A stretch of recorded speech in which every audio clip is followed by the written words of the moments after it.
It was the she-wolf who had first caught the sound of men's voices and the whining of the sled dogs, and it was the she-wolf who was first to spring away from the cornered man in his circle of dying flame. The pack had been loath to forego the kill it had hunted down, and it lingered for several minutes, making sure of the sounds, and then it, too, sprang away on the trail made by the she-wolf. Running at the forefront of the pack was a large gray wolf, one of its several leaders. It was he who directed the pack's course on the heels of the she-wolf. It was he who snarled warningly at the younger members of the pack or slashed at them with his fangs when they ambitiously tried to pass him. And it was he who increased the pace when he sighted the she-wolf, now trotting slowly across the snow. She dropped in alongside by him, as though it were her appointed position, and took the pace of the pack. He did not snarl at her, nor show his teeth, when any leap of hers chanced to put her in advance of him.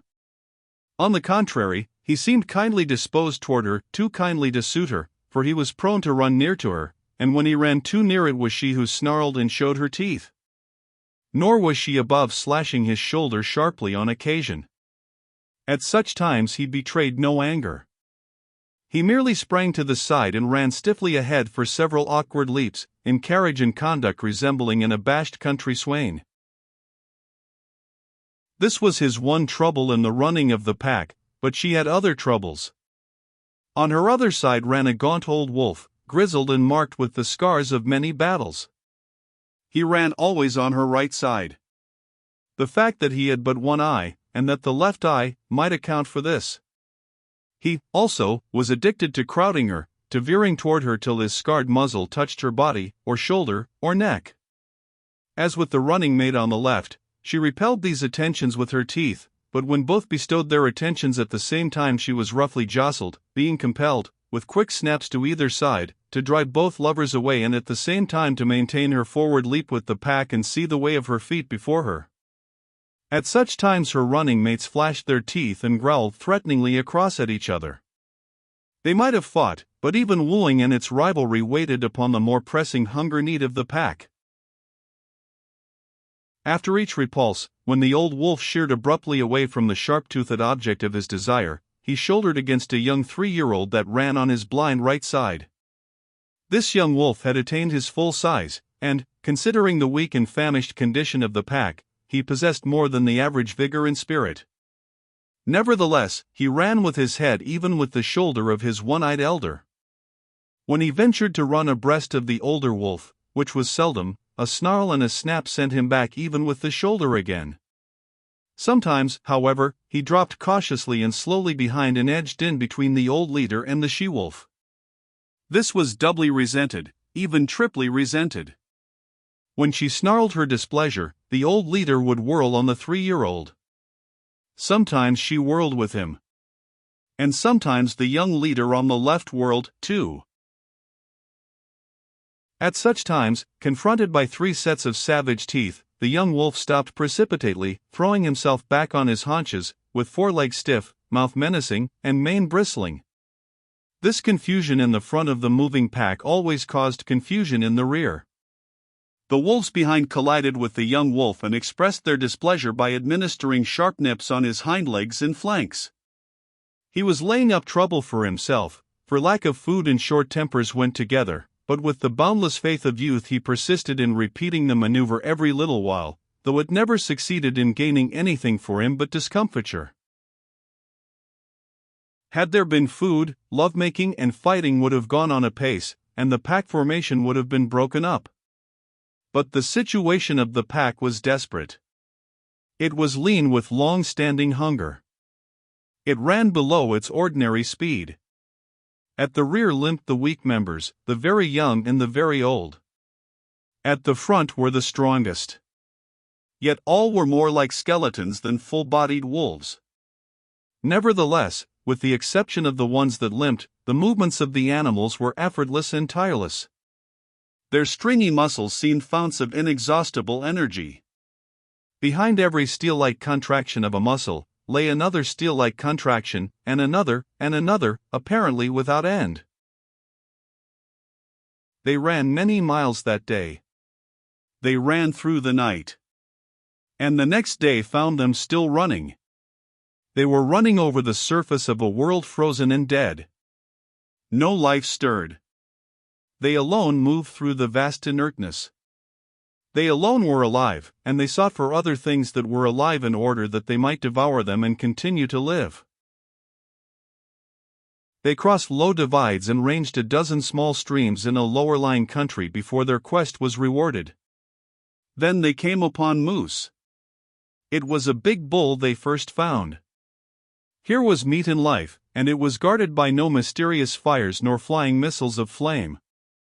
Splay hoofs and palmate antlers they knew, and they flung their customary patience and caution to the wind.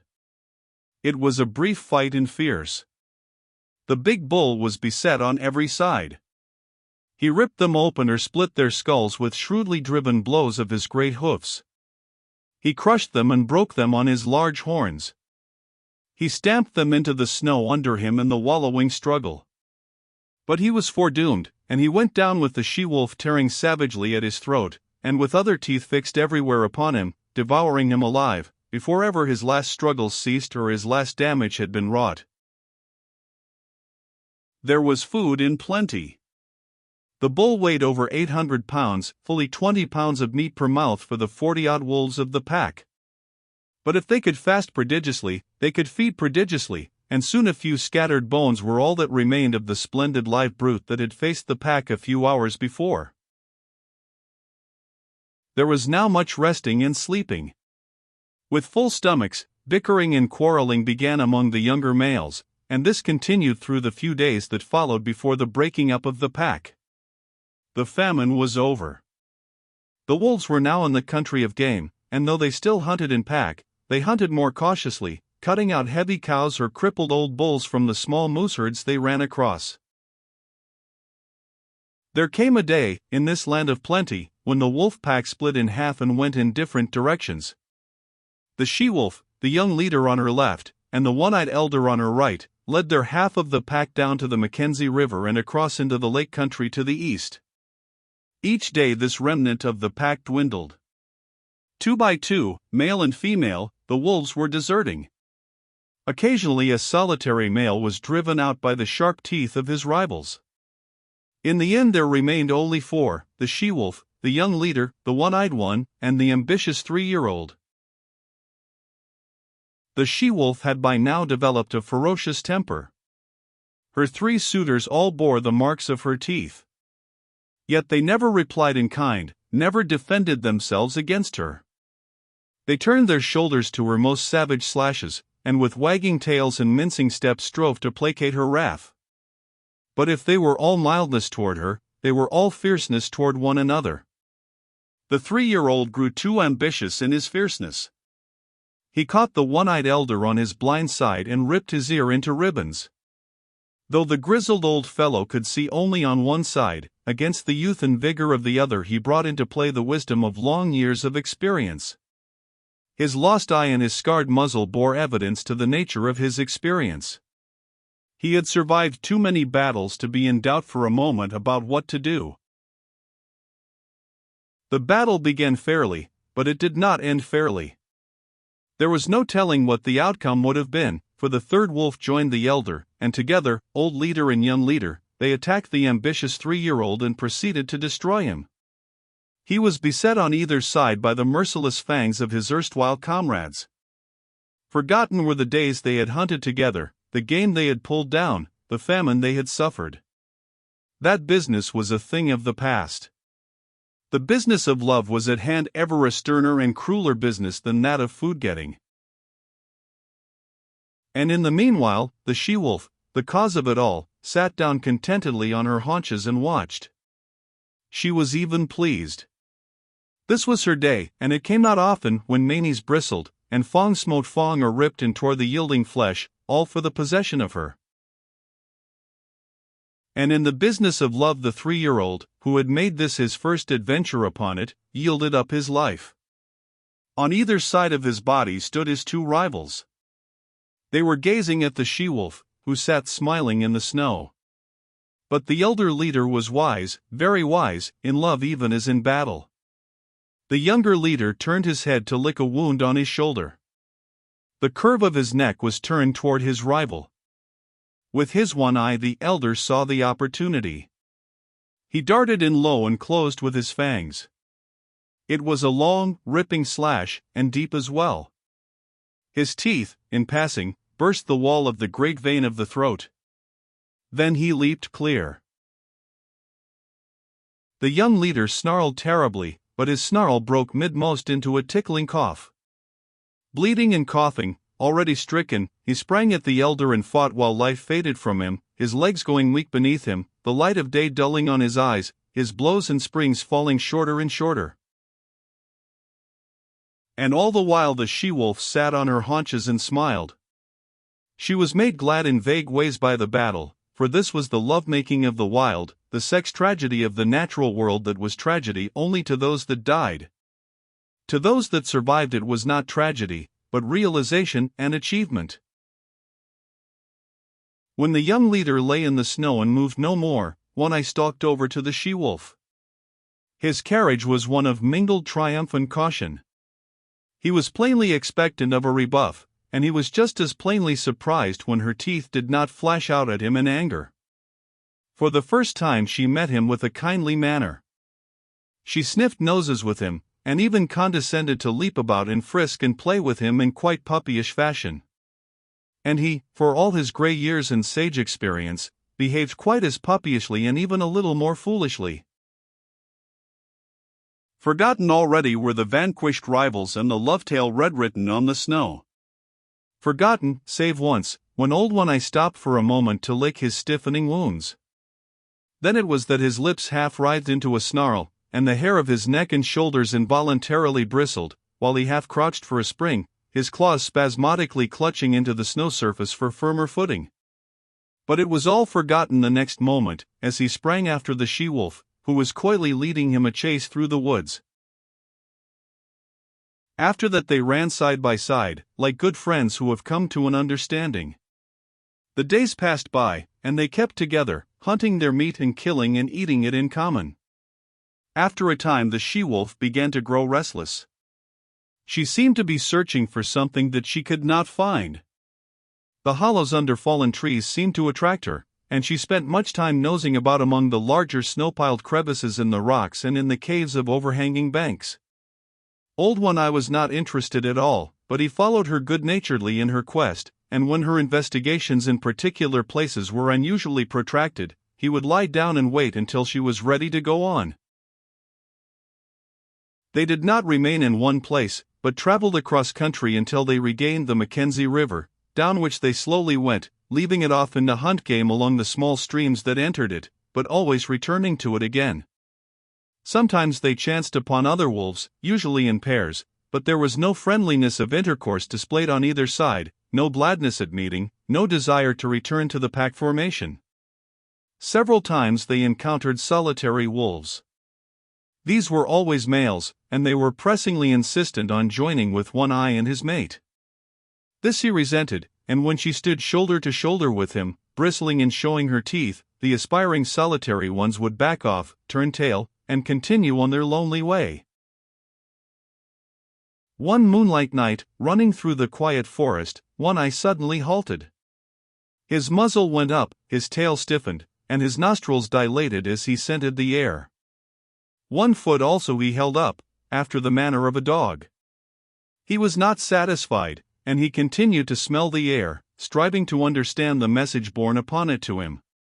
One careless sniff had satisfied his mate, and she trotted on to reassure him.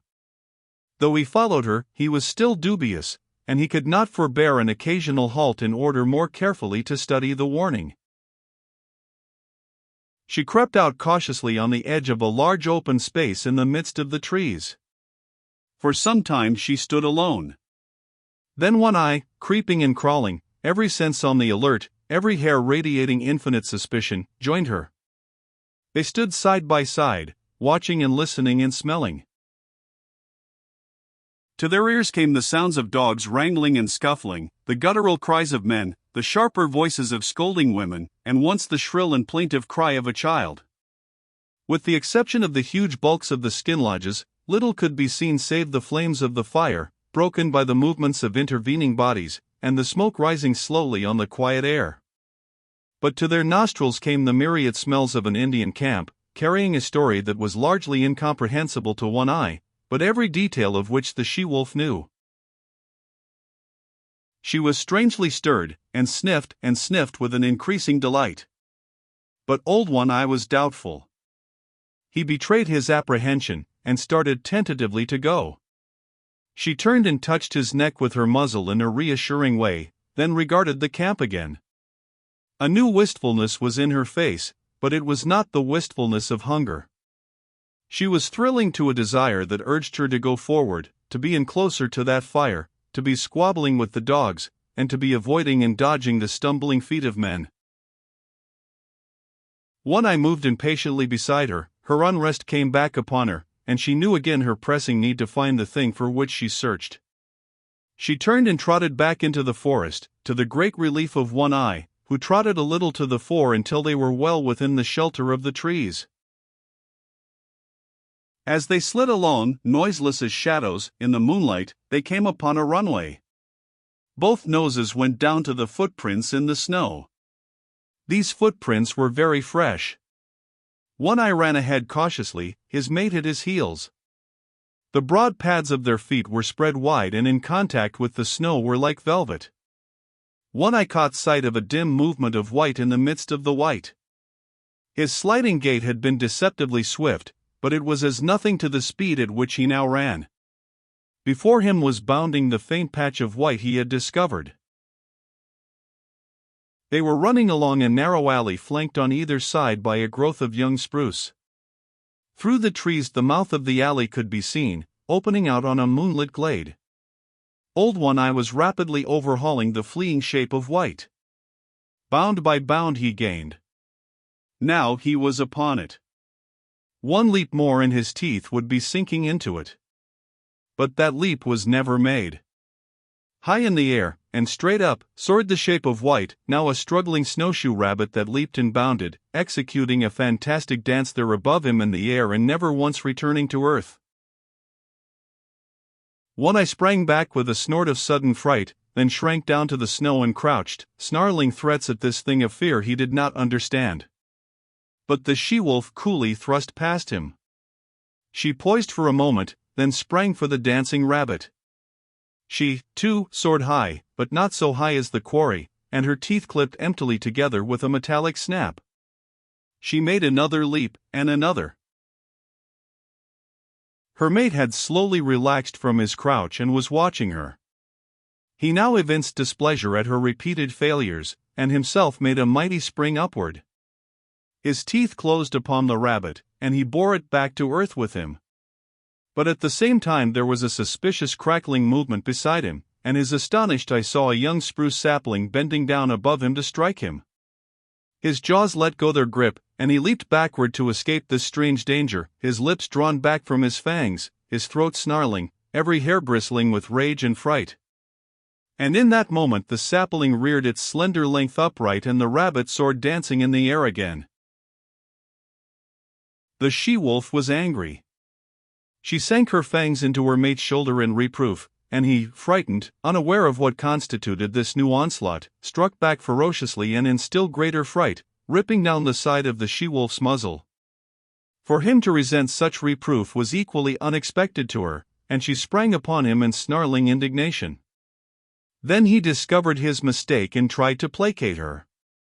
But she proceeded to punish him roundly, until he gave over all attempts at placation, and whirled in a circle, his head away from her, his shoulders receiving the punishment of her teeth.